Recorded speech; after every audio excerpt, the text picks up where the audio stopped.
তো hello guys, বৃষ্টি কমার পরে আমি রেডি হয়ে বেরিয়ে পড়লাম। দিদির বাড়ি গিয়ে দেখি রথ বেরিয়ে পড়েছে। আমি নমস্কার করে রথটাকে একটু টেনে নিলাম।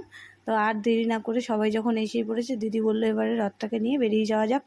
তো বেরিয়ে গেছি। রাস্তায় দেখো, রাস্তায় একটা দিদুন পুজোও করে নিল, ঠাকুরটাকে পুজো করে নিল, প্রসাদ নিয়ে তারপর বাড়ি চলে গেল। তো সামনে মামামদের বাড়ির সামনে দিয়ে যাচ্ছিলাম, মামাম দেখি ওয়েট করছিল আমাদের রথের জন্য। ওরা দুই বোন খুব খুশি ছিল, রথ টানছিল। এর মধ্যেই আবার ওর মা বলছে একটু পুজো করে নে। তো ওরা লজ্জা পাচ্ছিল প্রথমে, বড় মেয়েটা। তারপরে ওকে বলে দিল, ও করলো। ও প্রসাদ পেয়ে তো খুবই খুশি। তারপর ওর মা ওকে বাড়ি নিয়ে গেছে। অবশেষেও আমাদের সাথে যায়নি। আর এই যে দেখো, এটা হচ্ছে আমাদের সবচেয়ে লিটিল সদস্য। আর এই যে দিদি দেখো কি সুন্দর নাচে। এই দিদির বাড়ি থেকেই কিন্তু আমাদের রথটা ছাড়া হয়েছে। তো জগন্নাথ দেবের রথ টানা ঘোরা আমাদের কমপ্লিট। এখন জগন্নাথ দেবকে রেখে আসবো তার মাসির বাড়িতে। মাসির বাড়ি যাওয়ার পথটা খুবই খারাপ। জগন্নাথ দেব যদি চায় অবশ্যই সামনের বছর রাস্তাটা ভালো হয়ে যাবে। যাওয়ার পথে একটা বাচ্চা স্লিপ খেয়ে পড়ে গেছিলো।